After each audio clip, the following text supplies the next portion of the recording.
반갑습니다. 산골짜기 TV입니다.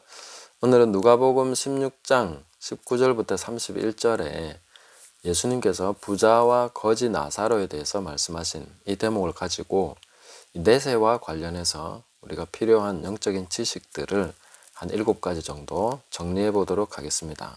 많은 종교에서도 내세에 대해서 얘기를 하고 있죠. 그래서 성경적인 내세관 이런 부분들을 미리 정리를 해두면 도움이 될 것이다 이런 생각을 합니다. 자, 이 말씀으로 본문으로 들어가기 전에 부자와 거지 나사로는 실제 인물일까 아니면 비유적으로 말씀하신 것일까 이 부분에 대해서 학자들의 견해도 갈리는데 저는 실제 인물들이다 하는 관점에서 말씀을 보도록 하겠습니다. 비유라고 하면 우리가 이 말씀을 세세하게 살펴서 지식적으로 정리하는 것은 바람직하지 않습니다. 왜냐하면 비유는 분명한 핵심 포인트를 잡아서 우리가 이해해야 되는 것이고 실제 일어난 일이라면 굉장히 다양한 세세한 부분까지도 우리가 뭔가 지식적으로 정리할 수 있는 근거가 될 수 있습니다. 이 부분을 우리가 실제 일어난 일로 보고 정리를 해보겠다 하는 것입니다. 첫 번째로 죽음 이후의 경험에 관한 것을 보면 임사체험이라고 하는 연구 분야가 있습니다. 일본의 다치바나 다카시나 또 미국이나 유럽의 그런 학자들이 또 의학과 관련된 이런 분들이 이제 이런 사람들이 죽었다가 살아나는 경우들이 있습니다. 그런 경우들이 보고가 되고 또 연구가 되고 있죠. 뭐 영혼의 무게를 재본다든지 아니면 죽음 이후에 살아난 사람들과 인터뷰를 하면서 이렇게 이제 실제로 정말로 심장이 정지되고 온몸이 죽었는데 다시 살아난 그런 경우들이 있다는 것이죠. 자, 그럴 때에 그들의 경험을 취합을 해봤을 때에 많은 종교들의 내세관이 있는데 내세관에서 대부분 다 설명을 하지 않습니까? 죽음 이후에 대해서 말할 수 없으면 고등 종교라고 할 수 없는 것이죠. 근데 그런 종교들의 많은 설명들이 있지만 임사 체험을 통해서 연구된 그런 결과들을 취합해보면 성경이 말하고 있는 것과 굉장히 부합한다 하는 것을 증언해주고 있다는 것이죠. 자, 여기서 우리가 부자가 죽어서 어떻게 됐습니까? 부자는 죽어서 바로 음부에 떨어집니다. 그가 음부에서 고통 중에 눈을 들어 이렇게 보이는 것이죠. 그 다음에 나사로는 어떻게 됐습니까?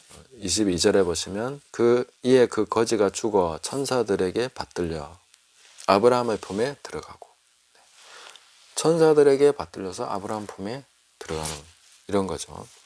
그러면 우리가 위치적으로도 어느 정도 정리가 될 수 있겠다 하는 것이죠. 나사로는 천사들에게 받들려 올라간 것으로 묘사가 되고 있고 부자는 내려간 것이죠. 떨어진 것이죠. 뭔가에 끌려갔다라기보다는 그냥 떨어진 것으로 그렇게 보여집니다.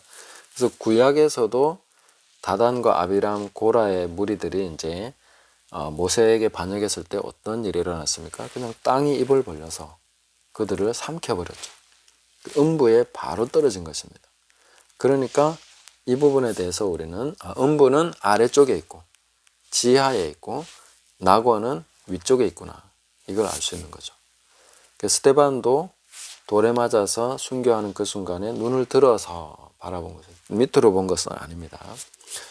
그래서 우리가 이런 부분을 알 수 있고 또 이스라엘의 초대 왕 사울이 사무엘을 불러서 다시 듣고자 했을 때에 사무엘이 어디서 올라왔습니까? 밑에서 올라오는 걸 보는 거죠. 그 영으로 뭐 이렇게 대화를 했는데 그것은 가짜다. 사무엘이 밑에서 올라올 리가 없죠. 위에서 내려와야 되는 것이죠. 이런 것을 우리가 볼 수 있다 하는 것입니다.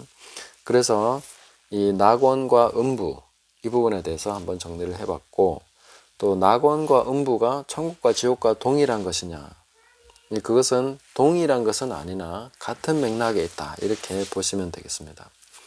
낙원이나 음부는 아직도 최종적인 단계가 아닌 그런 단계에서 우리가 이해하고 있어야 된다 하는 것입니다.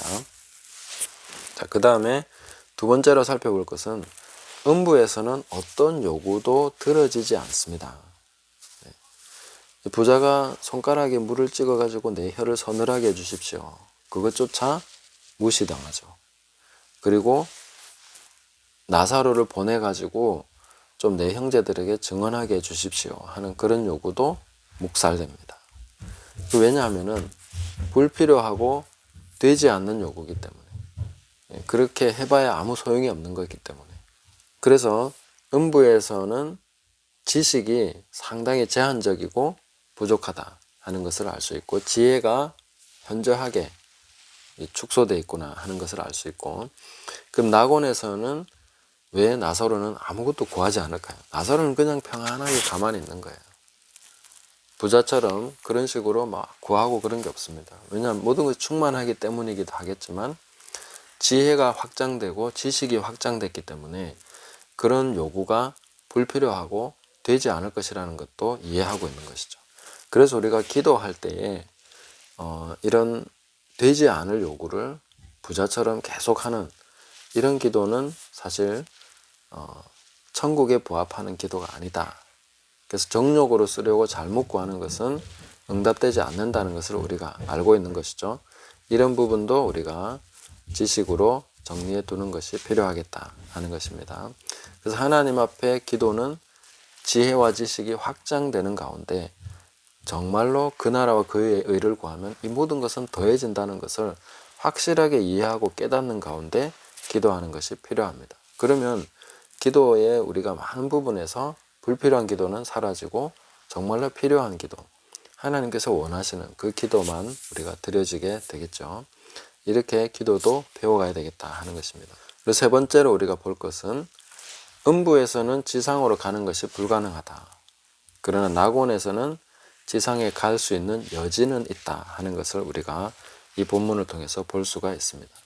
부자가 자기를 보내주세요. 그럼 내가 가서 이 형제들에게 절대로 여기는 오면 안 돼 라고 얘기하겠습니다 라고 얘기하지 않고 나사로를 보내달라고 얘기합니다. 자기는 못 간다는 게 너무 확실한 거예요. 근데 나사로는 보내면 되지 않겠냐 하는 거죠. 그 낙원에서의 자유로움을 본 것이죠. 음부에서는 속박이고 낙원에서는 자유로움이 있다.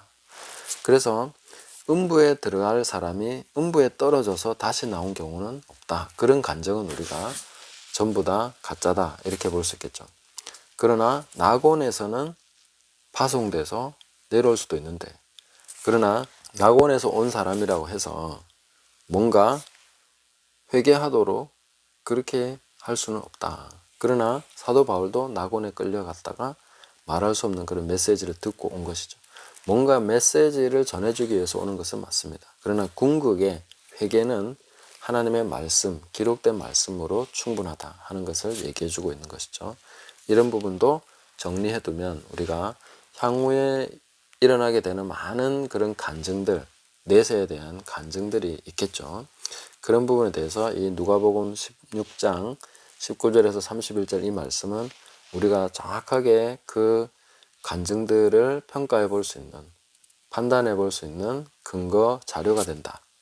분명한 기준이 된다 하는 것을 우리가 보면서 봐야 되겠습니다. 그래서 낙원에서 와서 회개의 메시지를 전하는 것은 아니다. 그럼 낙원에서 어떤 메시지를 전해야 됩니까? 사람이 가히 이룰 수 없는 어떤 우리에게 필요하지만 성도들에게 필요한 그런 무장, 필요한 깨달음, 이런 것들에 대해서는 낙원에서 지식을 줄 수 있겠습니다. 그러나 궁극의 회개, 음부에 떨어지지 않는 그런 류의 회개는 죽은 자 가운데서 살아난 자가 전해주는 것으로는 안 된다. 그거는 가능한 일이 아니다. 모세와 선지자들에게 듣지 않으면 죽은 자 가운데서 살아나는 자가 있어도 고난을 받지 않는다. 이렇게 분명하게 선을 그어주고 있는 것이죠. 이 부분도 우리가 정리해 두는 것이 좋겠습니다. 자, 네 번째로 우리가 볼 수 있는 것은 음부에 가지 않으려면 어떻게 해야 되느냐. 부자가 자기 온몸이 불타는 그 고통 가운데서 뼈저리게 깨달은 한 가지는 뭡니까? 회개했으면 되는 것인데, 그렇게 말하고 있습니다. 30절에 보시면 이르되 그렇지 아니하니이다. 아버지 아브라함이여 만일 죽은 자에게서 그들에게 가는 자가 있으면 회개하리이다. 회개하면 오지 않는다는 거 알고 있는 거죠. 그걸 너무 뒤늦게 깨달은 것이죠. 자, 그런데 만약에 부자가 회개하는 것은 그러면 어떤 회개를 말하는 것일까요? 그 어떻게 해야 부자가 회개한 것이 되는 것입니까? 이 본문에서 나사로는 낙원에 가고 부자는 음부에 떨어졌는데, 그러면 부자가 음부에 가지 않는 회개를 했다면 나사로처럼 돼야 된다는 것이죠. 네. 이게 굉장히 극단적인 것입니다. 그럼 부자의 회개는 나사로처럼 되는 것입니다. 모든 돈을 다 버리고 거지가 되는 것이냐, 그것이 회개냐 한다면은 바로 그거다, 이렇게 말씀드릴 수 있는 것이죠. 그런데 우리가 이 부분을 잘 보셔야 하는 것은, 똑같은 부자지만 삭개오 같은 경우는 전 재산을 팔아라, 이렇게 예수님이 요구하지 않습니다. 그런 부자 청년 같은 경우는 너의 모든 재산을, 소유를 다 팔아서 가난한 자들에게 주고 나를 따르라, 이렇게 말씀하시죠. 그 부에 대해서 예수님께서 말씀하신 각각의 다른 경우들이 있는데, 이런 부분에 대해서 획일적으로 그럼 우리가 거지가 되는 거야, 이렇게 말하면 안 되는 것이죠. 그래서 우리는 이 말씀에 대해서 마태복음 5장을 적용할 수 있습니다. 그게 뭐냐면은 심령이 가난한 자는 복이 있나니 천국이 그들의 것이다. 그럼 심령의 가난함, 심령이 거지가 되어야 된다는 것이죠. 부자가 회개했다면 분명히 마음을 돌이켜서 이 세상의 낙과 향락, 여기에 마음을 뺏겨서 어떻게 해서든 하루라도 더 즐기려고 매일매일 날마다 호화롭게 잔치를 벌이는 이런 일을 했을 것이 아니라, 돌이켜서 진정으로 고통과 고난이 있는 이 세계 속에서 약한 자들을 돌보고 자기가 가진 재산으로서 하나님 앞에 성실하게 충성되게 해야 될 일을 했겠다 하는 것입니다. 그래서 이 부자와 나사로 비유 앞에 나오는 것이 옳지 않은 청지기 비유입니다. 불의한 청지기 비유인데, 이 불의한 청지기가 한 것이 무엇입니까? 자기가 가용할 수 있는 그 재물을 가지고 다음 단계를 준비한 것이죠. 그걸 어떻게 준비했습니까? 빚진 자들에게 그것을 탕감해 주는 식으로 했다는 것이죠. 굉장히 지혜롭게 준비한 것이다 라고 예수님 말씀하셨는데, 이 탕감해 줌으로써 그들에게 은혜를 베풀고 그들의 그 아픔과 고통을 경감시켜 주면서 이렇게 준비했다는 것이죠. 그 부자가 회개한다면 이 세상의 위로를 등지고 이 세상의 향락을 등지고 고통받는 자들에게 마음을 두고 그들을 위해서 재물을 사용하고 이렇게 했을 것이다 하는 것을 볼 수가 있습니다. 그래서 부자 청년에게 예수님이 요구하신 것에서도 보면, 우리는 재산 다 팔아라, 여기에만 초점을 맞추는데 그것만 초점이 있는 게 아니죠. 가난한 자들에게 나눠주라, 이렇게 말씀하셨습니다. 가난한 자들, 없는 자들, 고통받는 자들. 그래서 아브라함이 이 부분에 대해서 왜 나사로가 낙원에 있고 왜 부자는 음부에 있어야 되는지 얘기한 대목이 나옵니다. 뭐냐면은 25절에 보시면, 아브라함이 이르되 예 너는 살았을 때에 좋은 것을 받았고 나사로는 고난을 받았으니 이것을 기억하라. 이제 그는 여기서 위로를 받고 너는 괴로움을 받느니라. 자, 우리한테는 상당히 당황스러운 대목이죠. 우리 예수님 믿으면 다 천국 가고 예수님 안 믿으면 다 지옥 가고 이렇게만 생각하고 있는데, 이 본문에서 아브라함의 대답은 너 세상에서 위로 다 받았잖아. 좋은 거 다 받았잖아. 그러니까 너는 괴로움을 받고 있는 거야. 이렇게 말합니다. 그 나사로는 세상에서 고난을 받았잖아. 그래서 여기서 위로를 받는 거야. 자, 이렇게 나눠놓고 보면 우리는 상당히 당황할 수밖에 없습니다. 그게 우리의 신앙을 깨우는 말씀이라고 볼 수 있죠. 물론 유대인에게 해당되는 말씀이다 라고 넘길 수도 있지만, 그러나 우리가 회개라는 측면에서 봤을 때 부자의 회개는 무엇인가? 바로 이 세상의 위로를 버리는 것이다. 하늘의 위로를 바라고 땅의 위로가 아닌 재물이 주는 잠시 세상의 낙, 그래서 모세가 버린 그거죠. 모세는 하나님의 백성과 고난을 받는 것을 잠시 죄악의 낙을 누리는 것보다 더 좋아했다. 그게 바로 부자가 했어야 되는 회개인 것이죠. 모세처럼 해야 되는 것입니다. 잠시 죄악의 낙을 누리는 것, 이건 잠시 지나가는 것인데, 죽으면 끝나는 것인데 여기에 마음을 두고 살 것이 아니라 내가 영원한 것을 준비해야지. 하나님의 백성과 함께 고난을 받아야지. 고난받는 백성들과 함께 마음을 같이 하는 것이죠. 부자가 회개했다면 분명히 나사로의 고난을 돌봤을 것이다. 이렇게 볼 수 있는 것입니다. 그래서 자기 집 대문 앞에 있는 이 나사로는 자기에 대한 하나님의 메시지입니다. 심판의 메시지인 거죠. 이 세상의 낙을 버려라. 너도 이 사람과 같이 고난에 동참해라. 그 마음을 가져라. 세상의 낙을 쫓아가지 마라 하는 것입니다. 우리 이 세상의 위로와 이 세상의 향락을 쫓아가는 사람, 세상을 사랑하면 하나님의 사랑이 그 마음에 없다고 말씀하십니다. 아버지의 사랑이 없습니다. 그 세상과 짝하는 것이 하나님과 원수되는 것이다. 이렇게 성경은 말씀해주고 있는 것입니다. 이건 굉장히 중요한 우리가 깨달아야 되는 포인트입니다.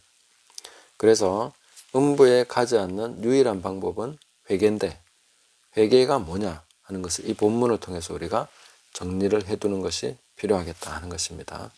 이 세상의 위로를 버리고 잠시 죄악의 낙을 버리고 하나님의 백성과 함께 고난받는 것입니다. 이 세상에서 지금도 고난받고 있는 하나님의 백성들이 많습니다. 재산에 재물의 향락을 누리고 있고 안락을 누리는 사람들이 있다면, 그리고 노후를 준비하기 위해서 달러, 집을 더 사고 이런 쪽으로 계속 재테크만 해나가고 계신다면은 돌이켜야 된다는 것이죠. 이 세상에서 영원히 살 것처럼 그렇게 하면 하나님과 원수가 되는 것입니다.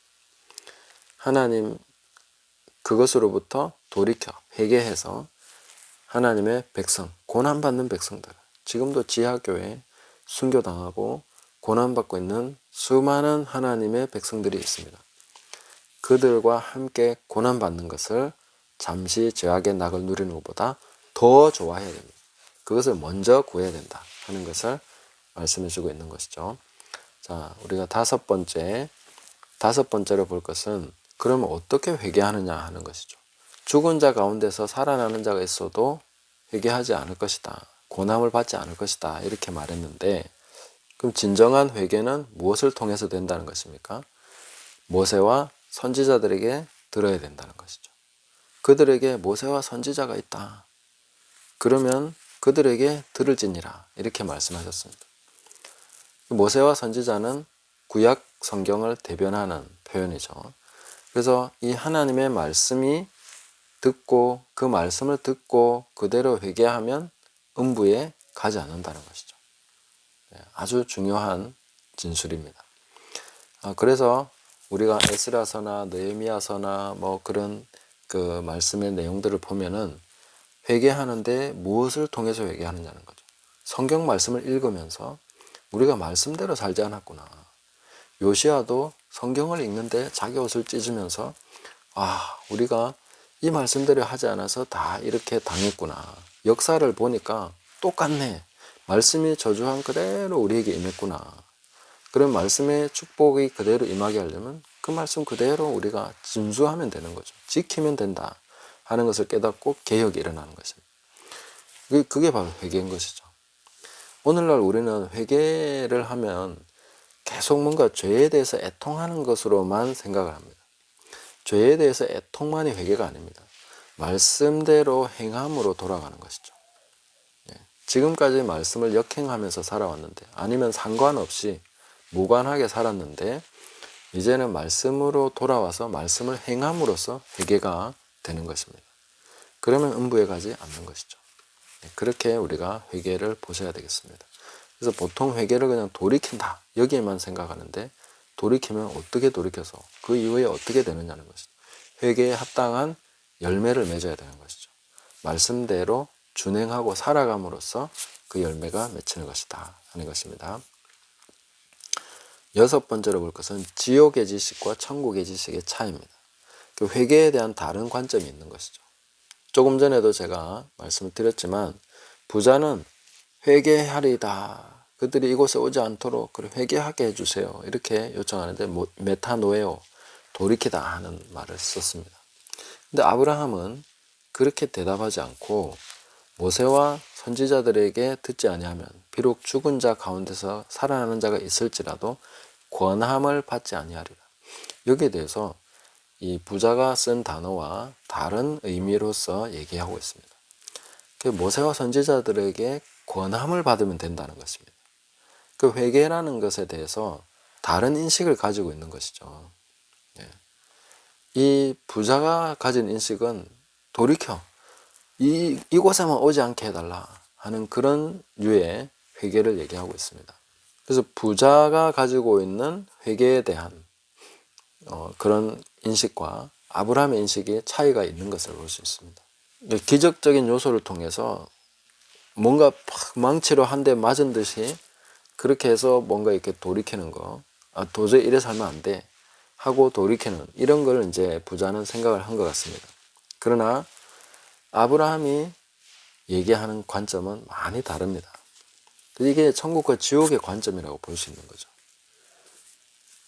우리는 보통 이 세대에서 말해주고 있는 회개는 이 부자가 말하는 회개와 굉장히 흡사합니다.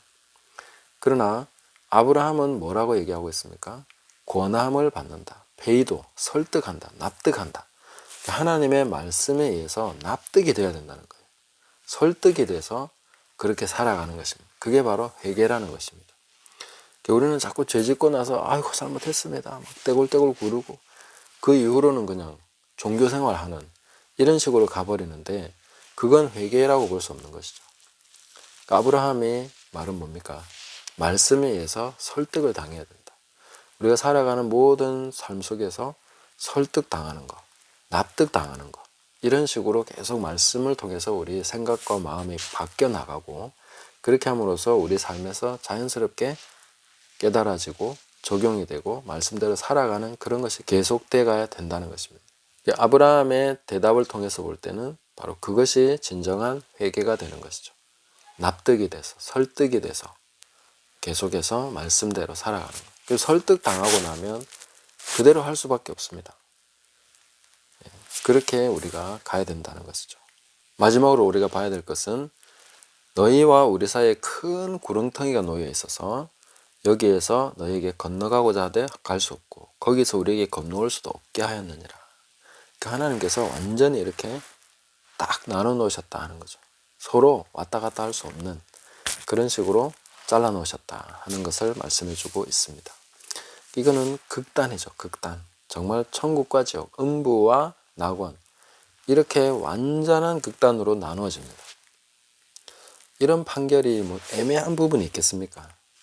우리는 살아가면서 되게 애매한 부분이 많다고 생각하지만 하나님 보시기에는 완전한 이런 심판이 이루어질 수 있는 극단의 상황이 항상 있다는 것을 우리는 깨달아야 됩니다. 이것이 바로 현실입니다.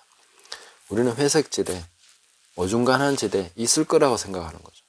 그것이 바로 착각입니다. 그 어중간한 지대는 바로 음부라는 것이죠. 속은 거니까. 진짜로 먼저 그 나라와 완전히 하나님 나라와 의를 구하면서 계속 그 방향으로만 달려가고 있을 때 이것이 확실하게 구분이 되는, 우리 삶에서도 이게 확실하게 구분이 돼야 됩니다. 굉장히 극단적이죠. 그래서 제가 주일 오전 예배 때 제목이 극단적 기독교라고 했습니다. 이보다 더 극단적일 수 있습니까? 천국과 지옥, 음부와 낙원 이것보다 더 극단적일 수는 없습니다. 우리는 지금 계속 차별을 없애야 된다 이런 계속 애매한 것을 만들어가는 세계에 살고 있습니다. 모든 것을 무너뜨리는 해체주의가 지금 계속 기승을 부리고 있죠. 그러나 하나님의 말씀으로 보면 항상 극단입니다. 천국 아니면 지옥인 거죠. 중간이 없다는 것이죠.